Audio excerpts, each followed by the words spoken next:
Welcome to Pop and Play, the award-winning podcast. That's right, we have won an award other than the one my mom gave me. All about play in its many forms, the silly forms, the serious forms, and the powerful forms. I'm Nathan Holbert. And I'm Haeny and my mother did not give me an award. Come on, Mama Yoon. I know. We are two education researchers that figured it might be fun to do something other than committee meetings.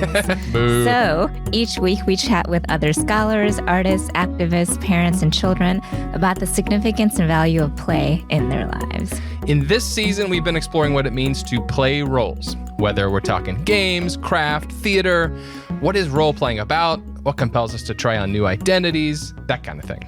And, okay, so while I've been a bit reluctant to use the phrase role-playing, we purposely named it Playing with Roles, as I described this season. This week, there's no avoiding it. We're talking with Judson Packard, Program Director of the Wayfinder Experience, a company that brings live-action role-playing, or LARP, to kids through camps and after-school programs. You finally had to say it. Had to say it. Role-playing. Role-playing. Yep, that's right. This week we're talking about role-playing. And as we were prepping for this, as we've been kind of loosely talking about LARPing and role-playing for a while now, this movie keeps coming to my mind. The movie Role Models. Have you seen Role Models? Well, I saw it because you assigned it to us for homework. So it's a disingenuous question. I love it. So the reason I thought about Role Models is because there is a character that is deep into LARPing and role-playing. And so then it becomes kind of a central theme of this movie. Yes. Let's rewind and set it up. Okay.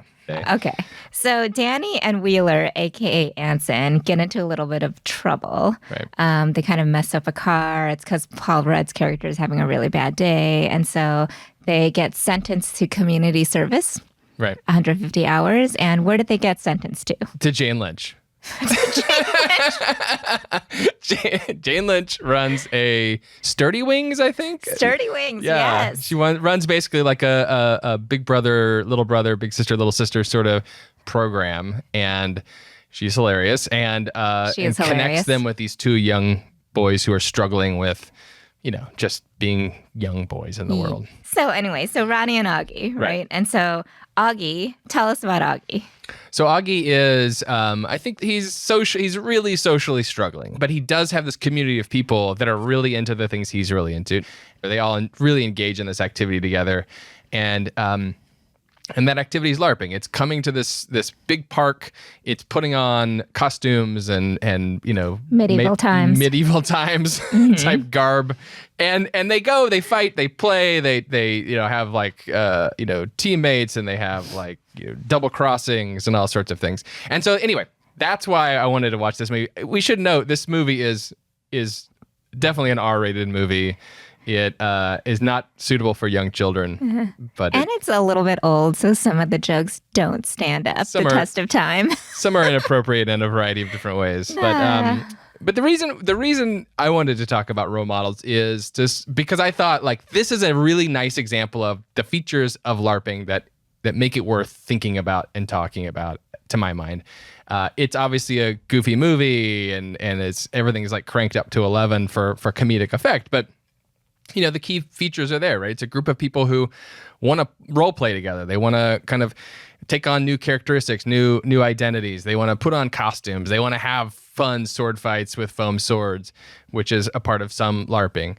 And so it kind of serves as this nice little example that we could look at, we could laugh at, but we could also kind of get a sense of what is this world even about? Mm-hmm. So that's why I thought it would be fun for us to watch it. Yeah.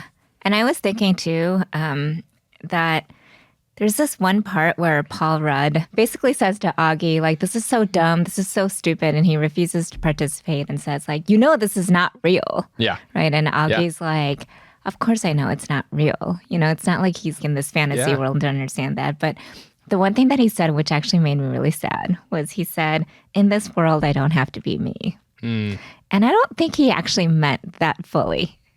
I think he's a version of himself that isn't the me that everybody sees, right? And I think it was really nice at the end of the movie. We just gave away the whole movie, basically. The end of the movie where all the people in his life are watching this whole thing happen and they realize like, wow, this is actually really serious and takes a lot of thought. And like Augie's this hero and this person there that has this community of people around him. So he's a different version of himself that everybody else gets to see now. Yeah. Yeah, I think that's a really nice point. It's not about escapism necessarily. It's about kind of play. It's about taking on identities, playing with it. It's about bringing yourself into this world and trying it out and tweaking it in different ways. And other people are there also to play with you. You're not playing by yourself. Yeah. Okay. So in this movie, like a lot of movies that feature LARPing, right? Like we've seen adults at play in these spaces, right? Yeah. And sometimes occasionally a kid who joins in the adult play. And what's interesting about this week is that we get to talk to Judd about how LARPing works in communities of children. Yeah. And how that play might look different, look the same, and have different affordances for them. Today we have with us Judson Packard, the program director of the Wayfinder Experience. Welcome, Judd. Hi. Thanks for having me. Thanks for talking to us. Yeah, really excited to have you here today. I've had the privilege of chatting with you a few times about the work that you and your team do up at the Wayfinder Experience. So it's really great to have you here to chat with us about it on the podcast. Yeah, excited to be here. So to get us going, we like to play a game just to kind of loosen ourselves up and get the conversation started. Seems only appropriate. Yeah, I mean, play, right? That's part of the name. We got to get a little of that in here. So we came up with a game to play with you today that we hope will kind of connect to some of the conversations that we might have. So what we have here is I'm going to give you a name of a person, a famous person. And I'm going to ask you to think about and eventually choose a D&D class to put them in. Oh, all right. Okay, but for people that don't know, that's Dungeons and Dragons. Thank you. Thank you. Yeah, Dungeons and Dragons class, and a class is kind of like a job, right? And I'm going to give you a really like super short list of classes. We're not going to go through all the crazy details that are out there. You don't want me to get like a Blackguard knight or really get in there? I mean, here's what I'm going to say is I'm going to give you a short list, and then you go as crazy as you want to go.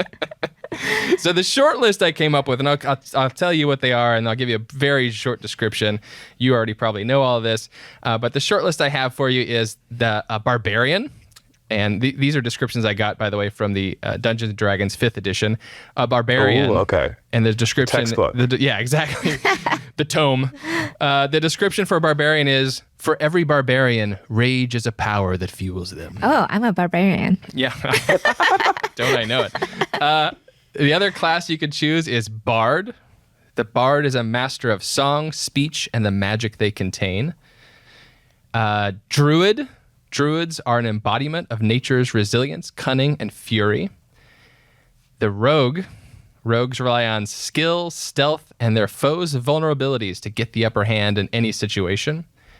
And the Wizard. Wizards are supreme magic users, defined and united as a class by the spells they cast. So those are the 5 options that I've sort of selected for you. But again, feel free to go crazy and pull some additional classes or subclasses in if you'd like. Okay. Okay. So Wizard, Bard, Druid, Barbarian, Rogue. Yeah. Cool. Okay. We'll start with something easy. Maybe, I don't know. Tell us, what class is Joe Biden? Joe Biden. I mean, politicians are they're talkers, which is kind of the Bard's main thing. Like they're all charisma based and get people kind of going. I really would love to see Joe Biden down at the local tavern with his lute strumming along. So I'll go Joe Biden Bard. He seems like he would be quite happy in a tavern with a lute, honestly. Yeah, similar a musical life. speech giver. I don't know if he's a speech giver. Yeah, maybe not as strong. Maybe not so much talky, but charismatic for sure. Yes. Right. Uncle Joe, back to his good old Uncle Joe days. Yeah. Perfect. How about Kris Jenner, the matriarch of the Kardashians? Okay. See, Barbarian seems like the obvious choice because I know like the Kardashian. I've never really watched that much, but I know there's a lot of like, here's the biggest yelling. Or is she like really pushed forward their empire, right? Yeah, like she engineered it. So a little roguish, maybe, right? Yeah. So like Wizard is intelligence based, right? So like Chris Jenner here is I'll say a wizard. She's more calculating than you might think. It's my impression, and I mean that in a good way. Oh yeah, no, that resonates with how we've discussed Kris Jenner on the show a few times. Yes, a few times. How about Winnie the Pooh? Winnie the Pooh. Oh, Barbarian for sure. Just so much rage in Winnie the Pooh. Winnie the Pooh. That'd be the calmest D&D campaign of all time. But I love your first answer about him being filled with a lot of rage. When he gets stuck in that hole. Oh, sure. Yeah. He's very frustrated. It's always the quiet ones that he says oh bother with like an undertone of rage. Oh yeah. Yeah, that's his calls up his secret ancient blood magic. Nobody can be that nice. That's true. There's Can't always trust something. him. Yes. Deep down Winnie the Pooh. As the kids say, they're sus. Under the stitches. He's a rage monster. How about Mariah Carey?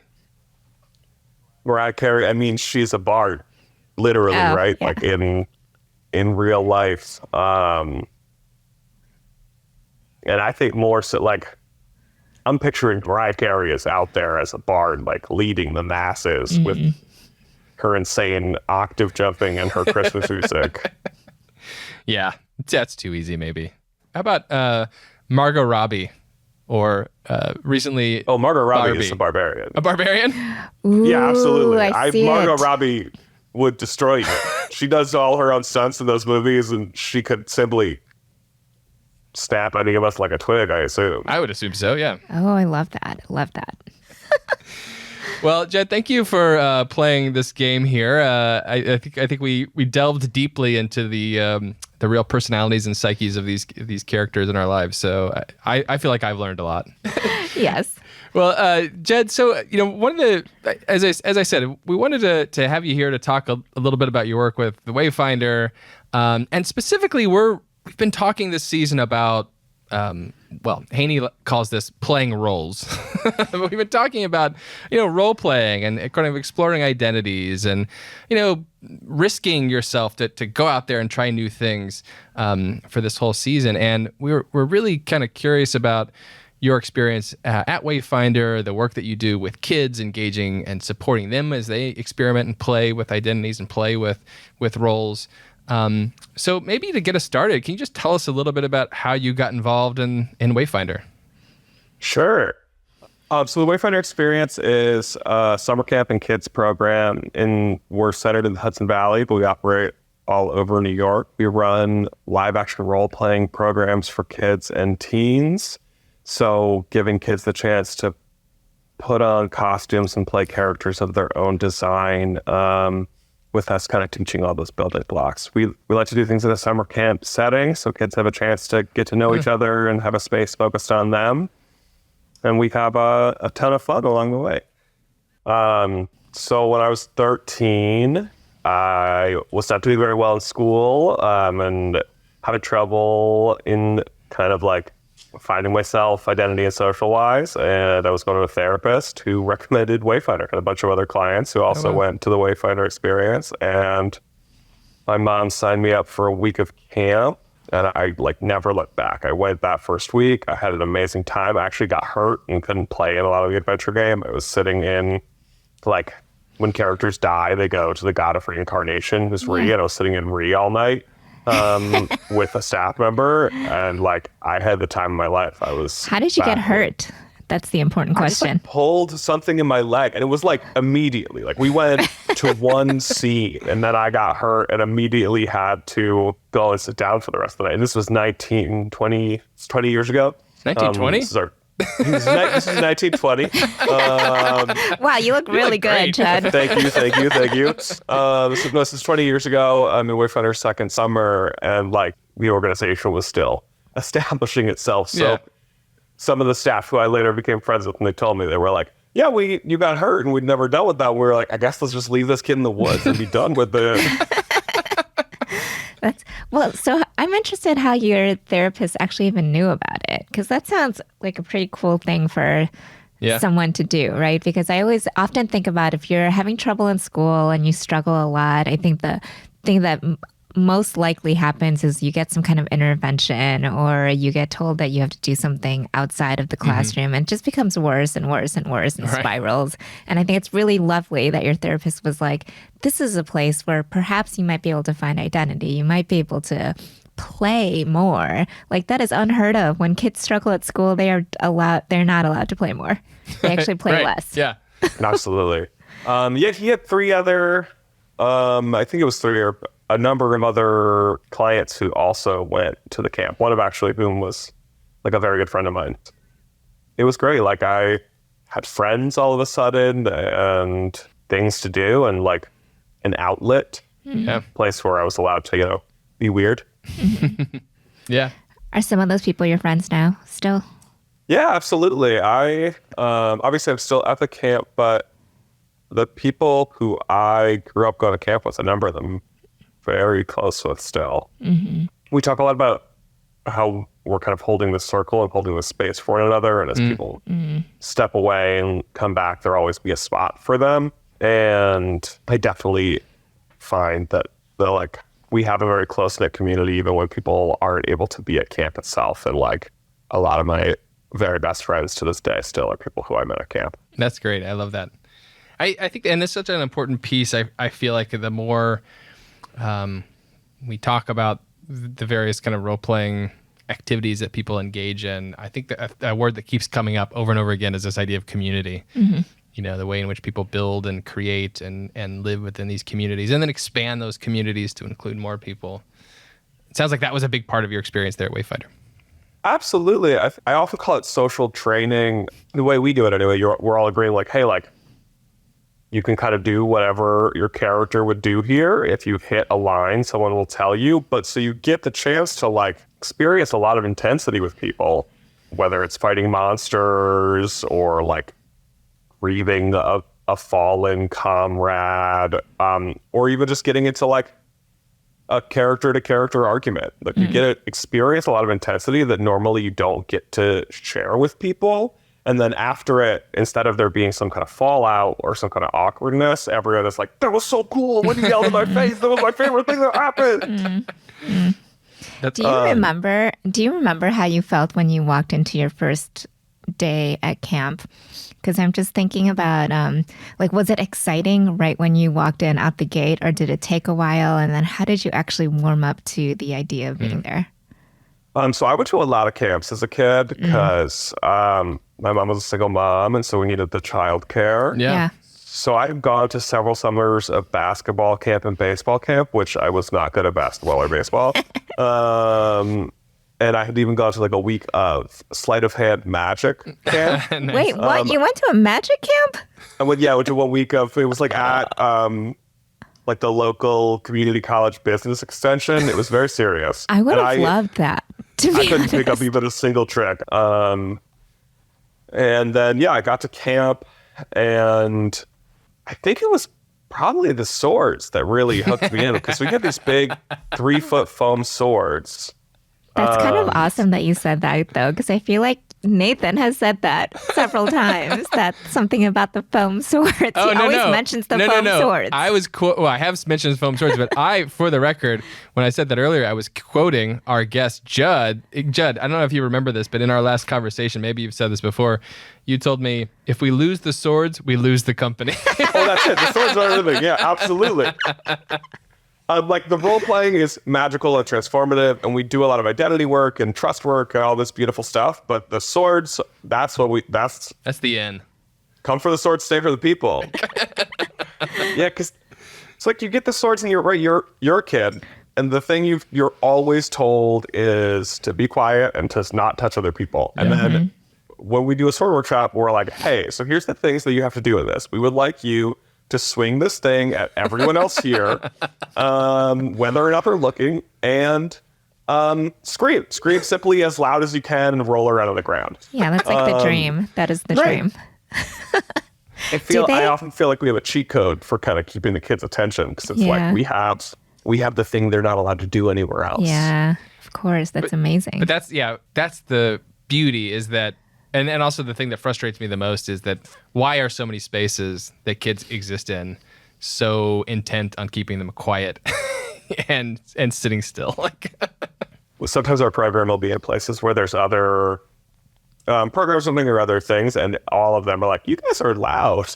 We're like, "Thank you." Can you tell us a little bit about, you've said a few things about this social training, right? You're bringing kids in, you're helping them learn to have these kinds of intense conversations. Tell us a little bit about what that sort of training looks like. Like, what does a Wayfinder experience look like? So we do a lot of, we're building towards what we call the adventure game, which is what we call our LARP, or live action role play, where the kids are playing characters of their design. We have them in costume. There's a whole storyline and characters for them to interact with. And the staff know, here are the main beats of what's happening. And the kids kind of go through this journey. And we have done adventure games that cover basically any kind of story you can imagine. We have done probably something in that genre. But to get to that point where we have all these kids who maybe have never role-played before or never acted before, comfortable running around outside and doing that, throughout the week, we're playing a ton of Swords, obviously. But then we're doing a lot of improv games, a lot of improv theater work, and getting kids kind of comfortable doing that. We are doing focused character development stuff with them, where we're introducing them to the game and letting them build their characters and kind of drawing out, okay, so who do you have a relationship with here? What is your character about? They're learning our game system. So we do have our classes. We have warriors, rogues, mages, clerics, and enchanters. That's a class name that I made up and I couldn't remember it, but and they pick that, and so they're getting all these building blocks, and then the adventure game happens. And depending, kids have varying degrees of immersion in it, and it doesn't really matter.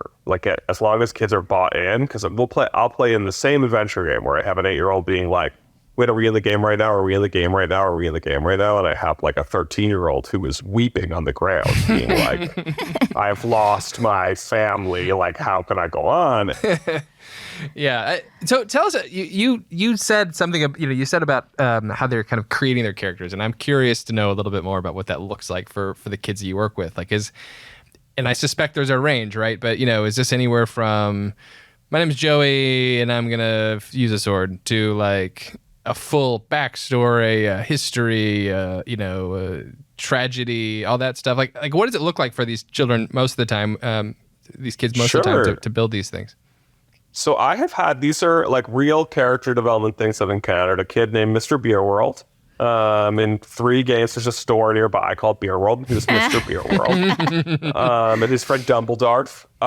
So one time I was running a character development workshop, and a kid, and this was an 8-year-old who normally, year-olds, it's often kind of difficult for them to come up with some of the stuff on the spot if they're not helping. This kid was like, I'm an underfolk, allow me to tell you about the history and culture of the underfolk. And I didn't see that kid for years. And I was like, that was a real life underfolk.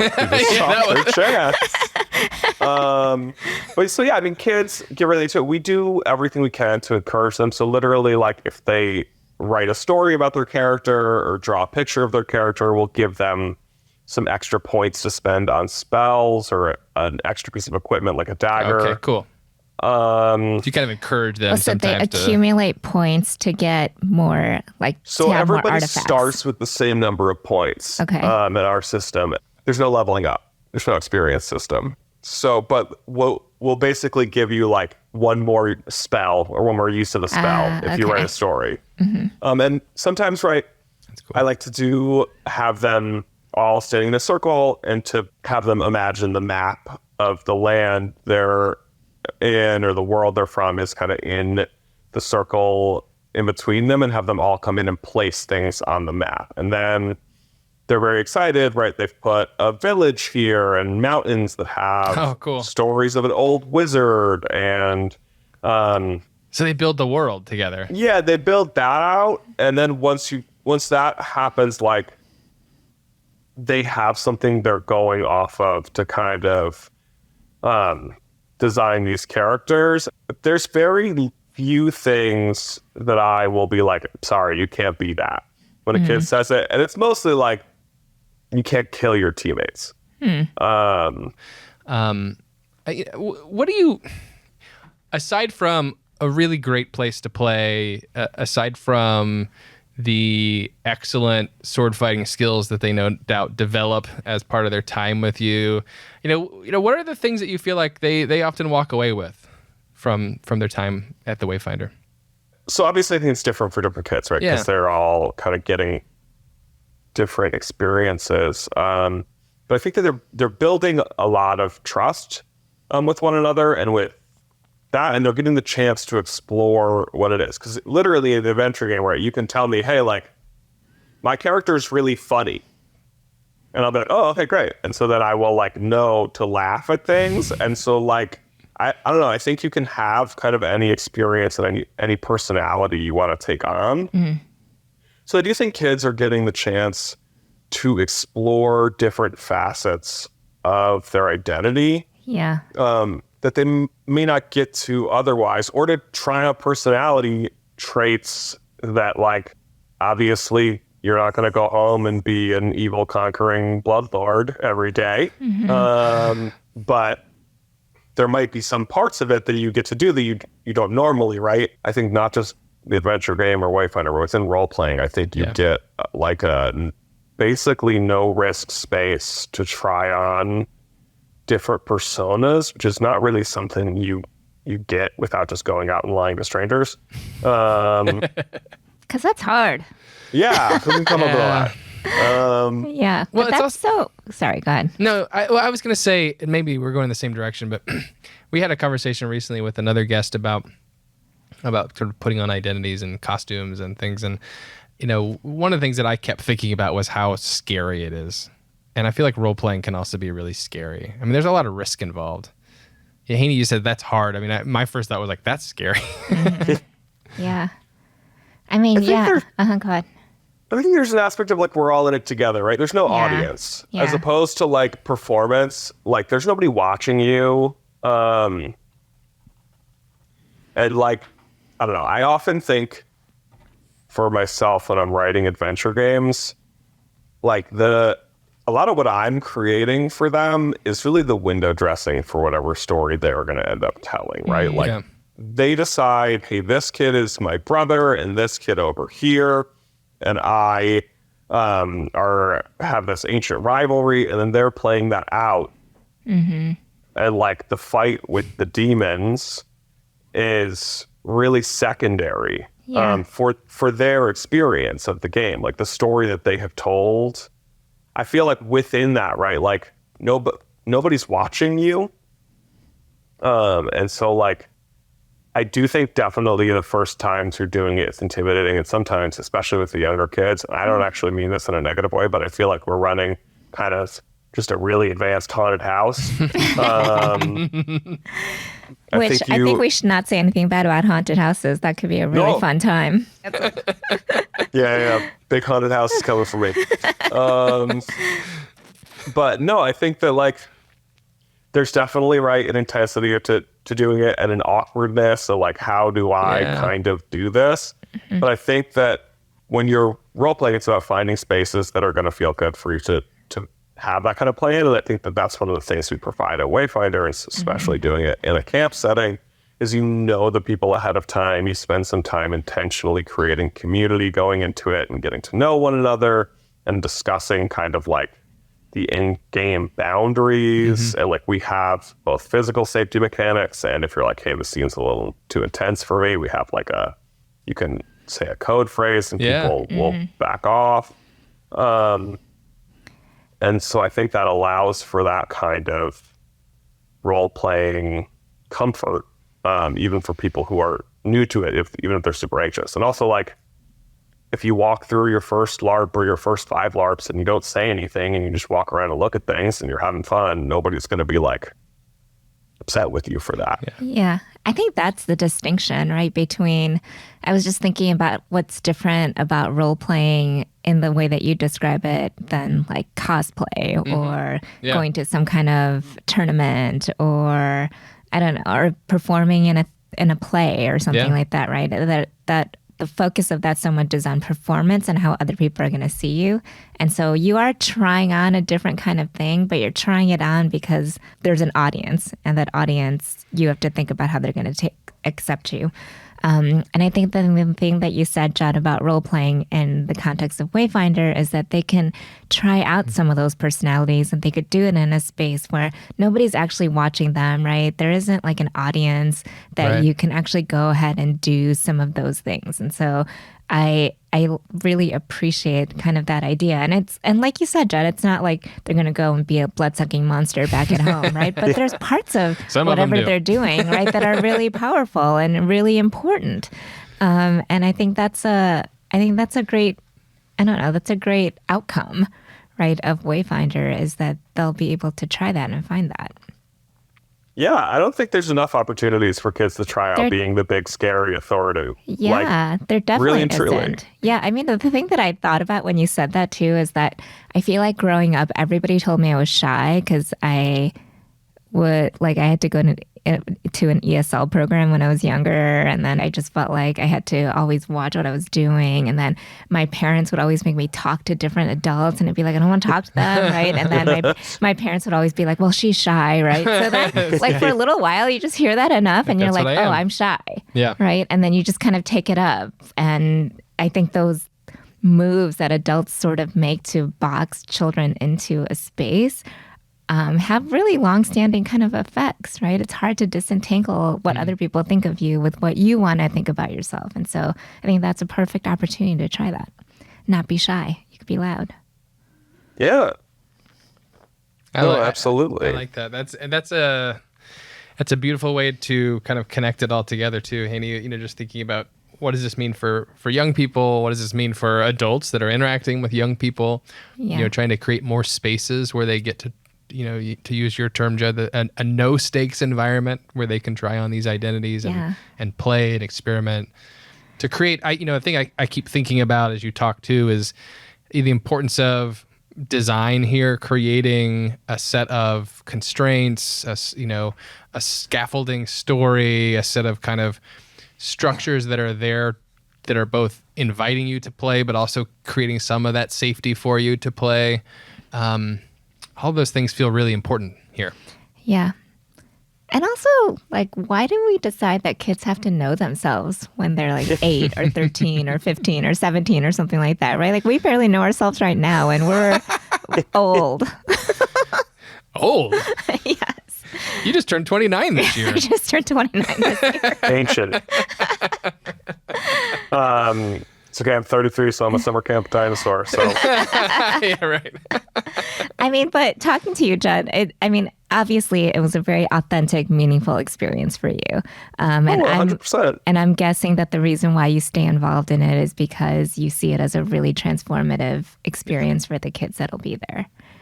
Yeah, I think it gave me the chance to kind of build the person who they wanted to be and to continue to work at that. Yeah.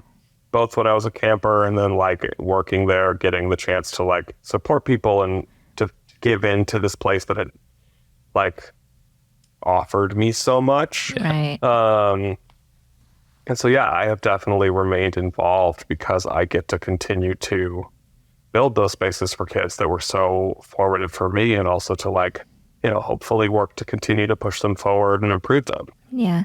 Do you role play outside of the camp? Yeah, I play some D&D. I do a little tabletop. I similarly, there's often just too many rules that I don't know what they all are. But I actually have a game with some of our staff. With my swordsmith runs the game. Yeah. And I play. Right now, I'm playing the sweetest looking little gnome who's out to become the Dark Lord of the world. Oh, that's awesome. Her name is Sassafras. That's awesome. Love that.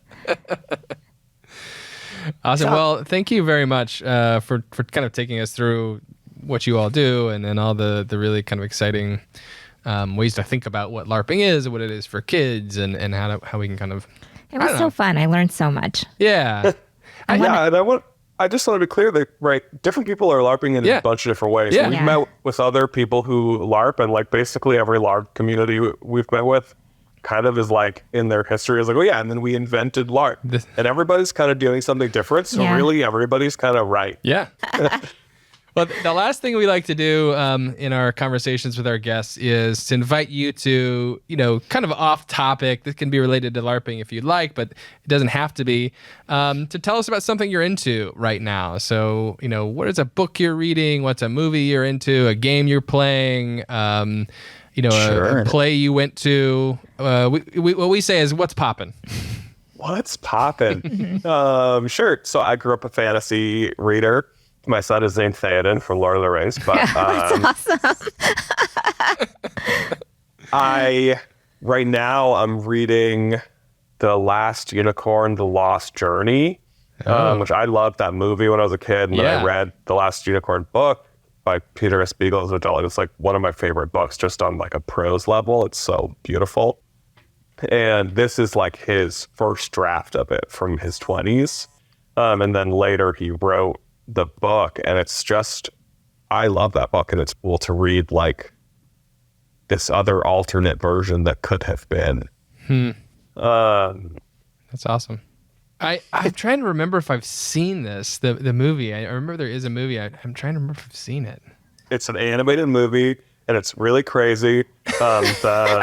The soundtrack was written by the band America. It's got Alan Arkin, Jeff Bridges, Christopher Lee, Mia Farrow. Oh, wow. And the Cast of studio characters. That is a that cast of did the characters. animation for it went on to become Studio Ghibli. So it's wow. really Wow. worth a watch. Yeah, I got to check that out. I got to read that book too. That sounds great. Yeah, it's an amazing book. Cool. Anything else? No, that's it. That's all I'm into. Perfect. Perfect. Well, Jed, thank you so much for being here with us today. Really, really, really appreciate it. Enjoyed the conversation with you. Yeah, this thank has you been so lovely. much. Thanks for having me on, guys. Pop and Play is produced by Haeny and Nathan Holbert, Lalitha Vasudevan, Billy Collins, and Joe Rena Ferry at Teachers College, Columbia University with the Digital Futures Institute. This episode was edited by Billy Collins and Kyle Arlington. For a transcript and to learn more, visit tc.edu/popandplay. Our music is selections from Leaf Eaters by Poddington Bear, used here under a Creative Commons Attribution Non-Commercial License. Blake Danzig provided our social media and outreach support. Follow at Pop and Play Pod on Instagram and TikTok for more of what's poppin', like the trashies with Ioana Litterout. Thank you to Meyer Clark and Abu Abdelbaghi for support with our website and additional materials. And thanks to you for listening.